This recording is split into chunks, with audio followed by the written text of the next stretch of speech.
Hello student, आज हम पढ़ेंगे कैश फ्लो स्टेटमेंट का पार्ट 4, जिसमें हम करेंगे कैश फ्लो स्टेटमेंट के कुछ न्यूमेरिकल्स विदाउट एडजस्टमेंट वाले। यानी कि न्यूमेरिकल्स जो होते हैं कैश फ्लो के, वो टू टाइप के आते हैं। एक तो एडजस्टमेंट, जिसमें हमें एडजस्टमेंट सॉल्व करनी होती है, एक होती है जिसमें विदाउट एडजस्टमेंट हमें सॉल्व करने होते हैं। तो आज जो न्यूमेरिकल हम करने वाले हैं वो हैं सारे के सारे विदाउट एडजस्टमेंट वाले। ठीक है, तो मैंने ये एक न्यूमेरिकल ये TS लेवल की बुक से लिया हुआ है। इस न्यूमेरिकल को मैं सॉल्व कर रहा हूँ। आपको ये न्यूमेरिकल जो है स्क्रीन पर मिल जाएगा। तो मैं इसको सॉल्व कर रहा हूँ, आप देखेंगे इसको किस तरह से सॉल्व करते हैं। ठीक है, जैसे कि न्यूमेरिकल में मैंने बताया था कि इसमें देखा है following is the balance sheet of Nandini limited, prepare cash flow statement for the year ended 31 मार्च 2020। 31 मार्च 2020 में हमें ये बनाना है। अब इसमें क्या क्या दे रखा है, इक्विटी एंड लाइबिलिटीज दे रखी है, इसमें शेयर होल्डर फंड दे रखा है, करंट लाइबिलिटी दे रखी है, एसेट्स दे रखी है, नॉन करंट एसेट्स और करंट एसेट्स हमको दे रखी है। अब इसे सॉल्व करना स्टार्ट करते हैं, देखते हैं किस तरह से इसमें करना होगा। अब कैश फ्लो के लिए सबसे पहली बात तो ये हमें 3 एक्टिविटी सॉल्व करनी है। कौन कौन सी 3 एक्टिविटी हमें करनी है? ऑपरेटिंग एक्टिविटी, इन्वेस्टिंग एक्टिविटी और फाइनेंसिंग एक्टिविटी। ये तीनों एक्टिविटी हमें यहाँ पर सॉल्व करनी है। तो सबसे पहले स्टार्ट करते हैं ऑपरेटिंग एक्टिविटी। ये न्यूमेरिकल जो हम कर रहे हैं ये विदाउट एडजस्टमेंट वाले न्यूमेरिकल है। एडजस्टमेंट वाले नेक्स्ट वीडियो में हम सीखेंगे। ठीक है, तो सबसे पहले जो हमें करना है वो करना है cash flow from operating activity. यहाँ पर ए एक्टिविटी हम लिख देंगे, यानी ऑपरेटिंग एक्टिविटी।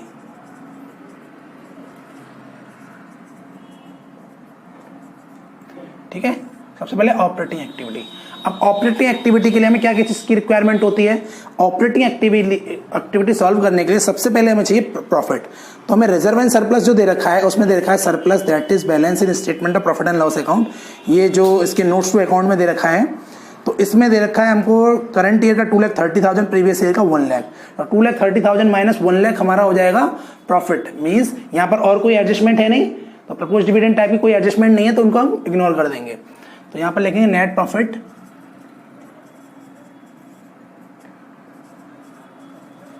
Before tax. कितना निकल के आएगा अपना? 2,30,000 माइनस 1 लाख, यानी कि 1,30,000 रुपीज करंट ईयर, यानी current year minus previous year करके अपने net profit before tax calculate कर लिया। अच्छा, अब इसके बाद में हम यहाँ पर देखेंगे कि हमारे पास कोई एडजस्टमेंट डेप्रिसिएशन की तरह, यानी नॉन कैश और नॉन ऑपरेटिंग आइटम जो होते हैं उनकी एडजस्टमेंट देखेंगे। तो यहाँ लिखेंगे adjustment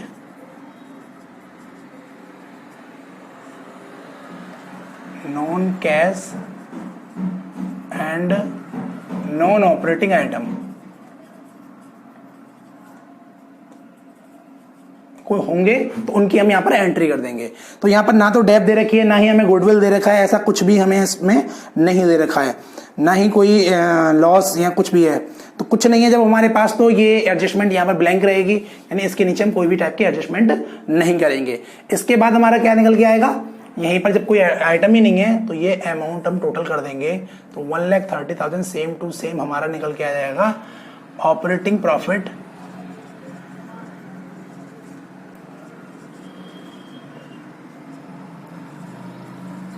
before working capital change,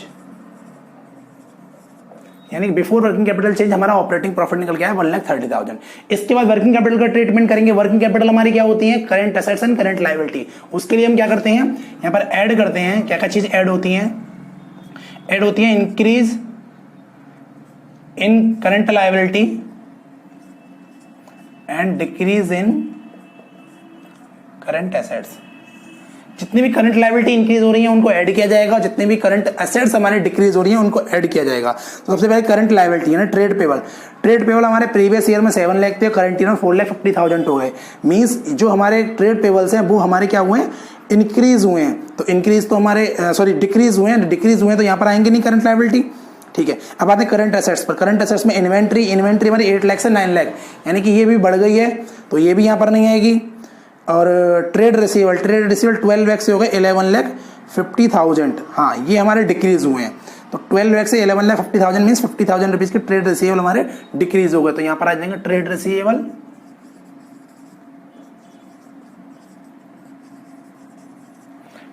हमारे आ गए। ट्रेड रिसीवेबल हमारे कितने दे रखे हैं? हाँ, टोटल मिला के 50,000 रुपीज का डिक्रीमेंट हुआ था। 50,000 रुपीज यहाँ पर ऐड हो जाएंगे। ठीक है, इसके बाद और हाँ, इसके बाद और कुछ नहीं है। तो नेक्स्ट आ जाएगा लेस आइटम। लेस आइटम कौन कौन से होंगे यहाँ पर? यहाँ होगा डिक्रीज इन करंट लायबिलिटी और इंक्रीज इन करंट एसेट्स, यानी करंट लायबिलिटी का डिक्रीमेंट और करंट एसेट्स का इंक्रीमेंट यहाँ पर लेस होना शुरू हो जाएगा। कौन कौन से? सबसे बड़े ट्रेड पेबल थे हमारे 7 लाख से 450 हो गए, मींस ट्रेड पेबल हमारे डिक्रीज हो गए 2,50,000 रुपए से। तो ट्रेड पेबल लिख देंगे यहाँ पर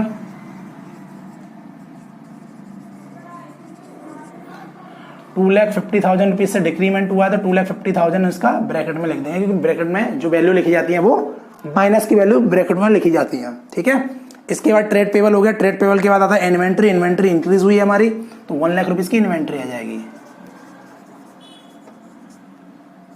इन्वेंट्री अपनी 1 लाख रुपीज की इन्वेंट्री आ गई यहाँ पर। ठीक है, बस, क्योंकि यही दो अपनी एसेट्स थी जिसके बेस पर हमने एक लायबिलिटी है जो अपनी यहाँ पर डिक्रीज हुई है और एक एसेट्स है जो यहाँ पर इंक्रीज हुई है। तो अब इसका बैलेंस निकालेंगे। 1,30,000 प्लस 50,000 1,80,000, 1,80,000 माइनस 3,50,000, तो माइनस का आ जाएगा 1,70,000 हमारा आंसर आ जाएगा इसका। तो 1,70,000 माइनस की वैल्यू आ रही है यहाँ पर। कैसे आई? 130 प्लस 50 180 प्लस की वैल्यू है और 350 माइनस की वैल्यू है। तो 350 माइनस 180, तो 170 हमारा बच गया, जो माइनस की वैल्यू हमारी बचती है। माइनस का जब आंसर आता है तो हम क्या लिखते हैं? Cash used in operating activity, यानी कि ऑपरेटिंग एक्टिविटी में अपना कैश यूज हुआ है। ठीक है, इसे डबल लाइन से या डिटेल कॉलम को बंद कर देंगे, वो फाइनल आंसर यानी 1,70,000 अमाउंट वाले कॉलम में बाहर लिख देंगे टोटल माइनस की वैल्यू, क्योंकि ये हमारा माइनस का आंसर आया है यहाँ पर। ठीक है, अब इसके बाद आगे बढ़ेंगे। आगे हम कौन सी एक्टिविटी करेंगे? सेकंड एक्टिविटी करेंगे। एक्टिविटी अपनी क्या है?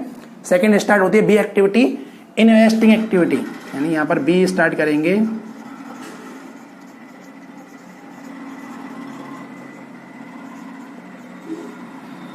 Investing activity. अब इन्वेस्टिंग एक्टिविटी किस तरह से होगी? इन्वेस्टिंग एक्टिविटी के लिए हमें केवल यहाँ पर नॉन करंट एसेट्स एक ही दे रखी है, fix asset, tangible assets. Land दे रखा है, जिसमें पहले तो 5 लाख का था, प्रीवियस ईयर में, करंट ईयर में 6,60,000 का हो गया है। मतलब कि टोटल मिलाकर के हमारा 1,60,000 रुपीज का हमने लैंड इस ईयर परचेस किया है।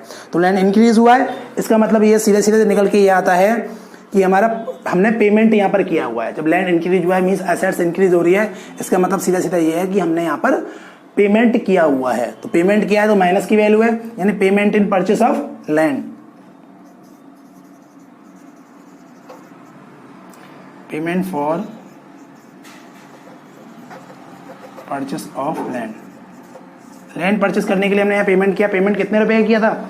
हमारा 1,60,000 माइनस 5 लाख, यानी कि 1,60,000 6,60,000 सॉरी, माइनस 5 लाख, तो 1,60,000 रुपीज का हमने यहाँ पर पेमेंट किया हुआ है।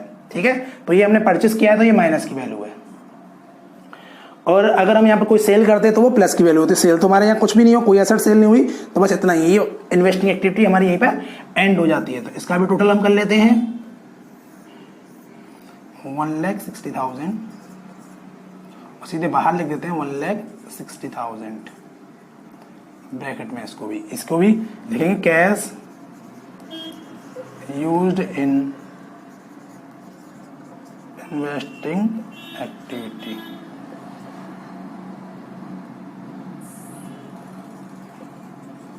इन्वेस्टिंग एक्टिविटी में यहां पर भी अपना 1,60,000 का कैश यूज्ड हुआ है। ठीक है, अब इसके बाद आती है सी एक्टिविटी। सी एक्टिविटी कौन सी होती है? Financing activity.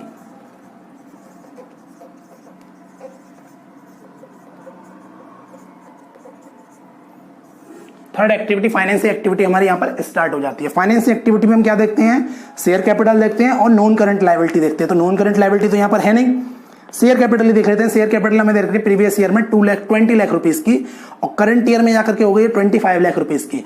इट मींस हमारे पास शेयर कैपिटल जो है 5 लाख रुपीज से इंक्रीज हुई है। जब शेयर कैपिटल हमारे पास 5 लाख रुपीज से इंक्रीज हुई है, तो यहाँ पर हमने क्या किया? शेयर इशू किए हैं। तो proceeds from issue of share हम लिख देंगे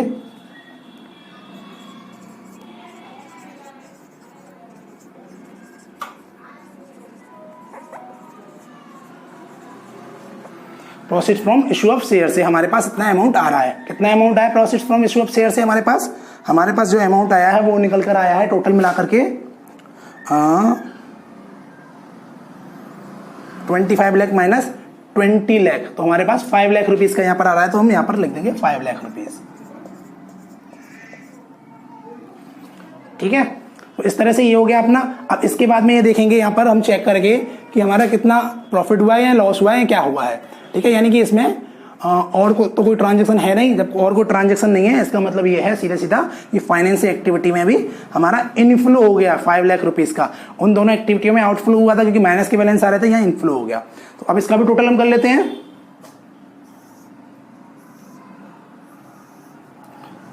5 लाख प्लस की वैल्यू है, ऐसे लिख देंगे बाहर। आंसर प्लस का आया है तो हमें क्या लिखना होता है यहाँ पर, हम यहाँ पर लिखेंगे cash flow from financing activity, यानी कि फाइनेंसिंग एक्टिविटी से आपका कैश का इनफ्लो हुआ है, आउटफ्लो नहीं हुआ। दो एक्टिविटी में आपका कैश का आउटफ्लो हुआ था, इस एक्टिविटी में आपका कैश का इनफ्लो हुआ है। तो जब जहां इनफ्लो हो गया तो हमने यहाँ पर इनफ्लो नोट कर दिया है। ठीक है, अब इसके बाद हम क्या करेंगे, अब ये तीनों एक्टिविटी हमारी हो गई। तीनों एक्टिविटी तक हमने अलग अलग न्यूमेरिकल करना, सॉल्व करना पहले सीख लिया था। अब यहाँ पर तीनों एक्टिविटी कंबाइन करके हम न्यूमेरिकल करना सीखेंगे। तो उसके लिए हमें क्या करना पड़ेगा, उसके लिए हमें सबसे पहले इन तीनों एक्टिविटियों का टोटल करना पड़ेगा। तो टोटल करने के लिए हमें क्या करना पड़ेगा, सबसे पहले यहाँ पर अमाउंट वाले कॉलम में हम लाइन खींचेंगे। अमाउंट वाले कॉलम में लाइन खींचने के बाद अब हम क्या करेंगे, तीनों एक्टिविटियों का टोटल करेंगे। यानी 1,70,000 प्लस 1,60,000, ये दोनों माइनस की वैल्यू है, और 5 लाख, यानी 5 लाख प्लस की वैल्यू, तो 5 लाख में से ये दोनों वैल्यू माइनस कर दी जाएंगी। तो 5 लाख प्लस की वैल्यू है, ये अपनी कितनी होती है 5 लाख रुपीज की। इसमें से ये माइनस की वैल्यू दोनों कितनी है 1,70,000 और 1,60,000 मिलाकर हो जाता है 3,30,000।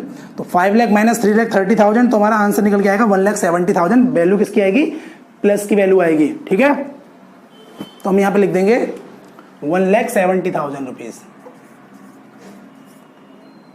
ठीक, 1,70,000। अब इसको क्या लिखेंगे, क्या है ये 1,70,000, यहां पर लिखेंगे net increase in cash and bank balance,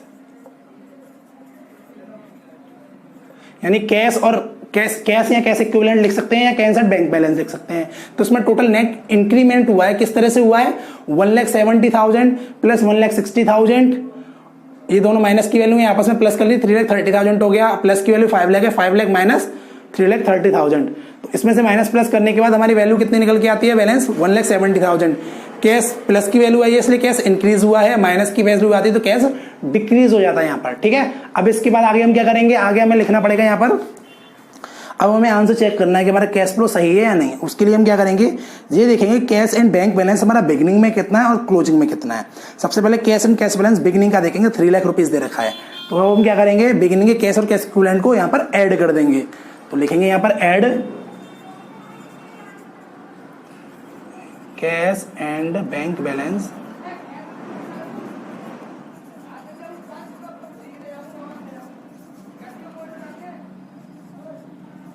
beginning of the year. Beginning of the year में जो कैश और कैश इक्विवेलेंट हमें दे रखा है, कैश और कैश बैलेंस दे रखा है, वो दे रखा है 3 लाख रुपीज का। तो हम यहां पर ऐड कर देंगे 3 लाख रुपीज। टोटल हो जाएगा 3 लाख प्लस 1,70,000, 4,70,000।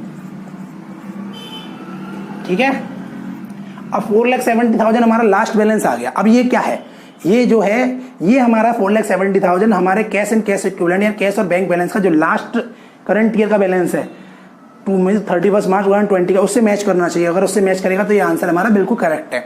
तो हम देखेंगे कैश एंड कैश इक्विवेलेंट हमारा at the end of the year कितना है 4,70,000। इट मीन्स हमारा आंसर सही है। तो इसके आगे क्या लिख देंगे, कैश एंड कैश इक्विवेलेंट है cash and bank balance, sorry cash and bank balance